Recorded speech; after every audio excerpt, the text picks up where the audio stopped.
Hi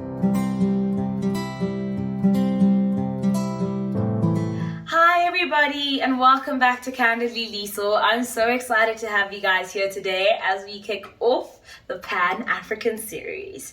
This is exactly what I started this channel for. I just wanted to create a space for young Africans to discuss African issues and our African emotions on those issues. And yeah, finally I'm actually making a video on like Pan-African stuff, so I'm pretty psyched about that. So before we delve into this deep pool of Pan-Africanism and what it means, especially to me, I think that it is very important that we have a bit of like stepping stones before we get to that level. And I think that the first stepping stone that we will all need is the decolonization of education. So now I know back in 2016 when Fees Must Fall was ravaging South Africa, decolonization of education was quite a hot button topic at the time. It was being chanted everywhere. And at the time I didn't understand it, I thought it meant just complete anarchy. I thought it meant rejecting everything that we knew as the education system. So that meant rejecting science, rejecting math, rejecting literature, everything. I just thought it meant we are throwing that away and we're starting our new system, like full stop. And fair enough, a lot of people thought that at the same time, but obviously as I've grown and I've gotten more knowledgeable on certain topics, that view has changed. When I think of decolonization right now, I think about it in terms of the fact that Africa is not what history says it was. I do not believe that when Jan van Riebeeck set sail and arrived on our shores in 1652, there was no civilization in Africa. I do believe that way before that, there had been some sort of system that Africans were operating on, be it a justice system, a bartering economic system, a medicinal system. There were these systems that were in place. And this idea that Europeans came, sailed across the seas and brought African civilizations, like thus saving us from barbaricness. I don't know, but saving us from being barbarics.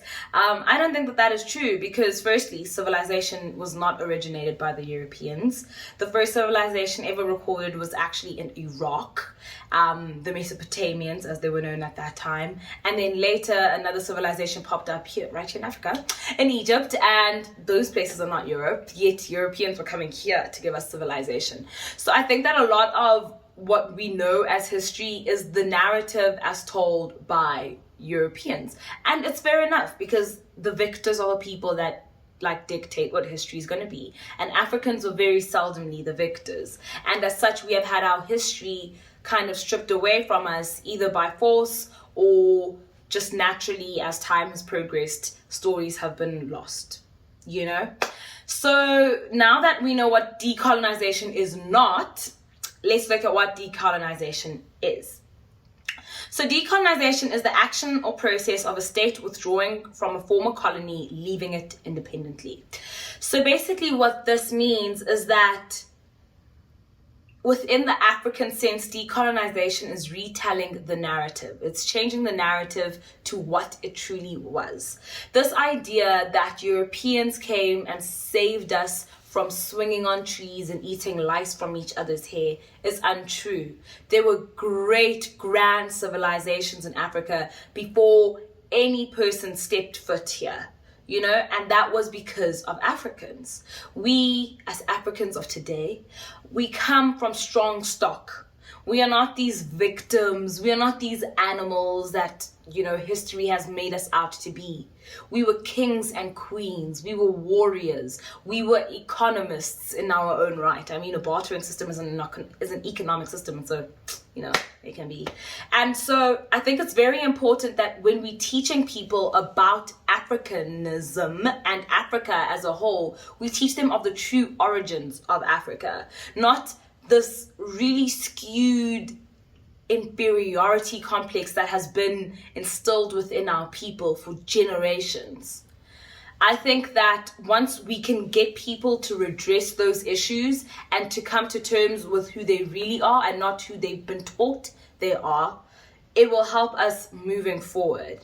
That will empower Africans and that will help us like act from a place of power rather than a place of victimization. Right?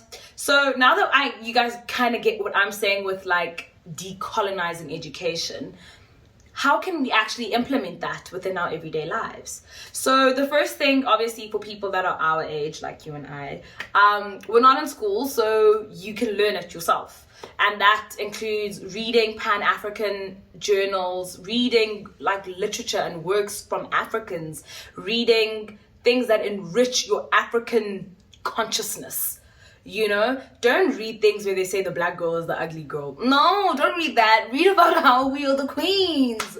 Read things that will uplift you. Make sure that you understand your history, because what you learned, let me tell you, is not 100% the truth. And the truth is out there. You just need to search for it.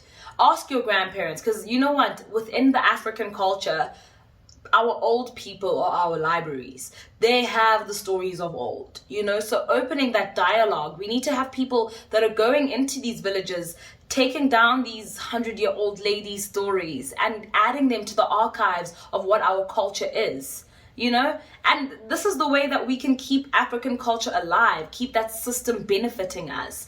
Because what is happening now, and the reason Africa is just in the hole that it is in, is because we are trying to assimilate into systems that were not built for us. We are trying to have the parliaments, the Westminster model of parliament or whatever. We're trying to fit into systems that were not built for us. And we will never be able to conquer something that was not for us. We won't. The way that we need to go forward is to make our own systems, refine our own systems, and perfect them. This idea that wealth is what the Western man deems it to be is why we have the politicians stealing everything. Because these are the same guys that grew up with no food in the house, no shoes, no nothing. And now all of a sudden they have access to these huge amounts of money. They don't know how to act, and they want to be successful, and the way they see success is within the Western frame. If we can reframe simple things such as what is success, we would really change the landscape of Africa, you know. Another way that we could decolonize education is actually by just decolonizing formal education.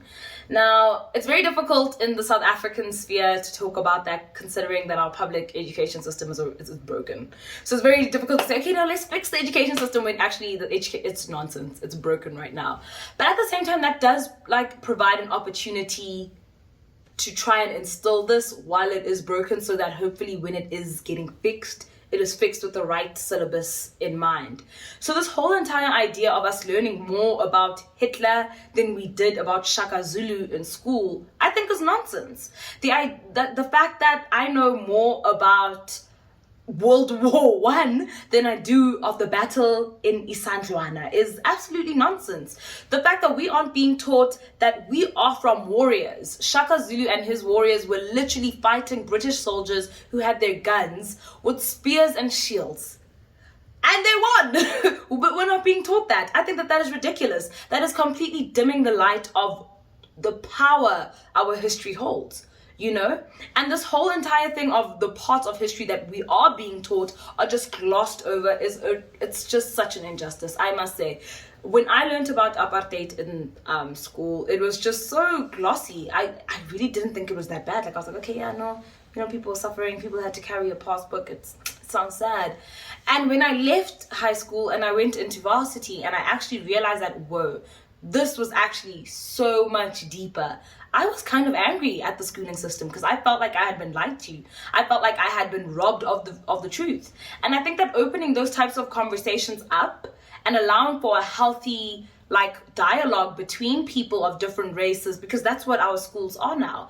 They are like these breeding grounds of diversity, and just it's beautiful. But those are the places where these conversations must take place. Otherwise, you have 25-year-olds who are maladjusted and don't understand what racism is, what privilege is, because they were in these schools with us and there was never anything being taught that kind of tried to rectify Yeah, but anyway, I'm going off on a tangent. Like, I think apartheid can be its own separate video.